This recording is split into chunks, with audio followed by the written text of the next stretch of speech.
We need to spend some time talking about the indigenous people who were in America before the Europeans came. Because as they interacted with the Europeans, a lot of history was created, and it's hard to understand unless you understand sort of the Native American context. Now, there's a disagreement as to what Native Americans are to be called. Many of them actually prefer the term American Indian. Others are more happy with Native American. And then the majority, I think, would prefer to be called by their tribal name. But that's kind of hard for us to do when we're talking about the entire group, for there are many, many different tribes of American Indians. So, and that's probably where we should start. That American Indians were not just one nation of people who all spoke the same language and who were all related to each other. They were a diverse, a wide variety of tribes and nations, kind of like Europe was at the time. A European was not, there's no such thing really as a European. There's a German and a French and a Dutch, English, and they all had different languages, different cultures, different customs. And America, it was very much that same way with regard to the Indians, different tribes, different languages, different cultures, different degrees of hostility. You know, not all Native Americans were warrior tribes. There were some very peaceful tribes. And there's very different kinds of tribes in terms of being nomadic, which means they were associated with movement, moving around with different seasons. But there were actually some tribes who were quite settled, quite what we would call civilized today, where they were permanently placed on a particular riverbank somewhere. They were, in fact, what Europeans would probably call primitive.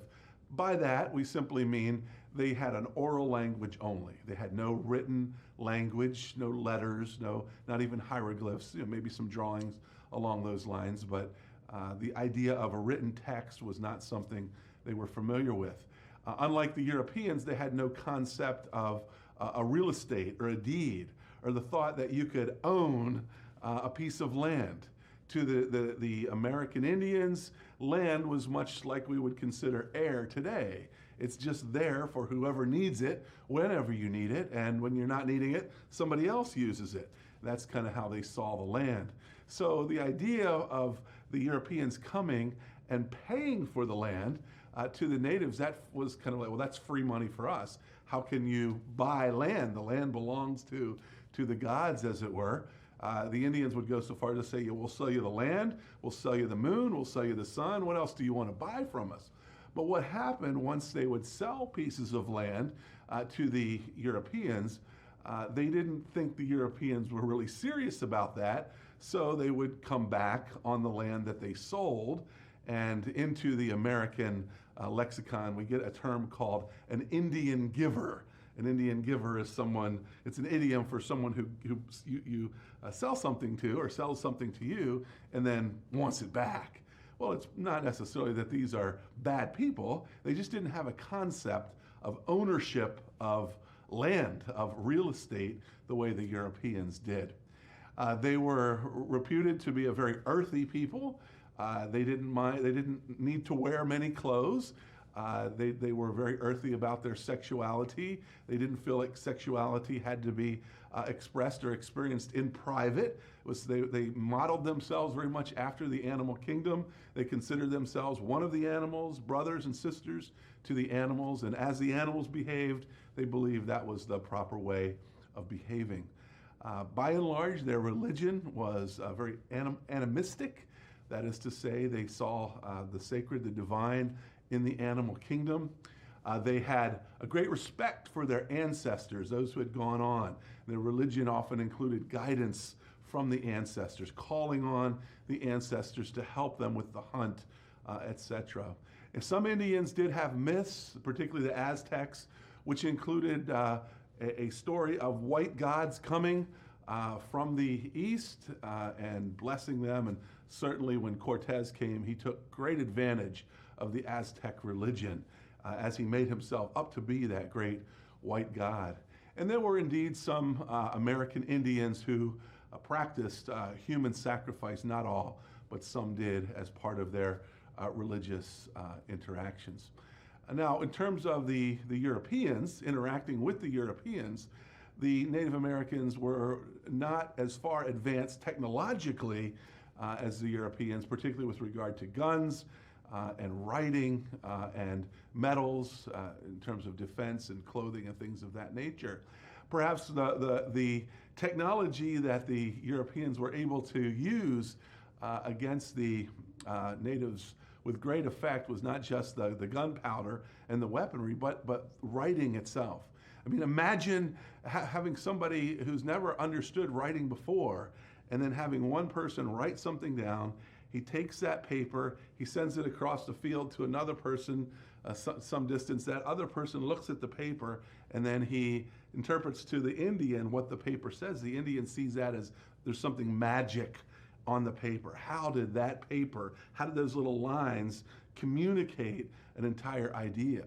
They didn't have that concept in their world, the idea of writing. And so when we get to things like treaties, Indians aren't signing their names, they're just making a mark. And they're told, if you make your mark here, good things will happen to you. Of course, disease was interpreted by just about everybody at the time as being a curse of God or a blessing of God or something. If, as far as the Europeans were concerned, the diseases that the Indians were catching was God's work to clear out the American countryside for the purpose of the settlement of God's people, the Christians. One of the things we see early on between the Indians and the Europeans was, for the sake of peace, oftentimes there would be marriages.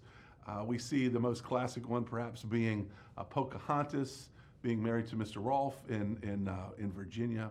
We see Mary Musgrove, even Sacagawea later on is married to a Frenchman. A lot of these marriages are arranged or they're initiated for the sake of peace between the natives and the European settlers. They attempt to enter into treaties, quite a few treaties, going all the way back to the Pilgrims in 1620. Early on, they start writing treaties. And the treaties seem to, on the surface, they seem to benefit the Europeans, but I'm sure the Indians were told that the treaties were to their benefit as well, and perhaps they were. It'd be interesting to try to hammer something out like that, hammer out a treaty, do a reenactment where the Indians come together with the colonists, the colonials, and try to see what would be the give and take in a lesson kind of like that. Of course, we talked about the fishermen, that these Indians were interacting with the fishermen. We saw the disintegration of the Aztec Empire by Cortez and the conquistadores. And then we saw a large proliferation of religious missionaries who came particularly to places like what's today Texas and California and on up the West Coast, establishing missions.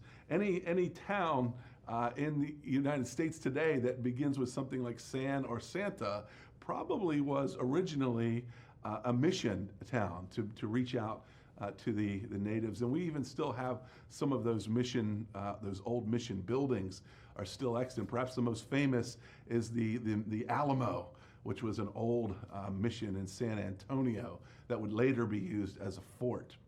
Now, what were the Indians thinking about the Europeans? Well, we have pretty strong evidence to suggest that the Indians believed that the white people were stupid. They were wearing too many clothes. They didn't understand the way the world works. They didn't understand farming. They didn't understand hunting. And many of them believed that they could exploit the white people. For example, the Powhatans in Virginia believed, and it's probably true, they were allowing the Jamestown people to live among them, not just being subordinated to them, but they were actually superior to that group until 1622, when the Jamestown people tried to move out and take over more lands. That's when the war or a massacre took place in that area. But they certainly saw that they had some technology. The Europeans brought some technology that the Indians thought was really fascinating, very valuable, and so that really led to a desire for a lot of trade. We talked about the fact that the idea of land ownership was somewhat nonsensical to the Native Americans, and that was some way that both the English felt they could exploit the natives and the natives felt they could exploit the Europeans. Perhaps the most notable encounters, the first encounters, we've talked a little bit about the Pilgrims in Squanto and Samoset. In Jamestown, there was somewhat peace between the Powhatans and the Jamestown settlers until the massacre of 1622, where Powhatan felt that the Jamestown settlers were getting a little bit too confident about their abilities. We mentioned the Pequot War, the first war between the Pilgrims and the Indians in New England, 1637.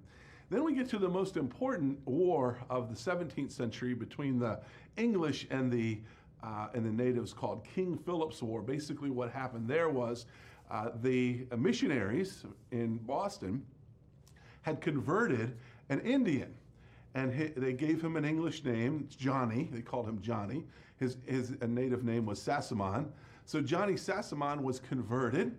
He became a Christian, and he went to Harvard at the time. And the head of the Narragansetts, the Indian, King Philip, or Metacom, was not happy about that. He didn't like to see his culture, his religion, being undermined by these new settlers who were trying to convert Indians away from their own culture. So King Philip had some of his men go out and murder Johnny Sassamon for converting to Christianity. In response, the New Englanders felt like we have to do something to protect the converts that we make of the Indians. So they went and retaliated, and you could see where the spiral went from there. Then they had this major war in 1676, spun out of control. 1/3 of the population of New England was killed in King Philip's War, the worst war at the time between the Europeans and the native people. So that's somewhat of a thumbnail sketch of the interactions between the Europeans and the Indians. Far more complicated than that, but try to think of yourself as a native or a colonist at that time, and how would you have interacted with these people that you're trying to live among? This is a very challenging question.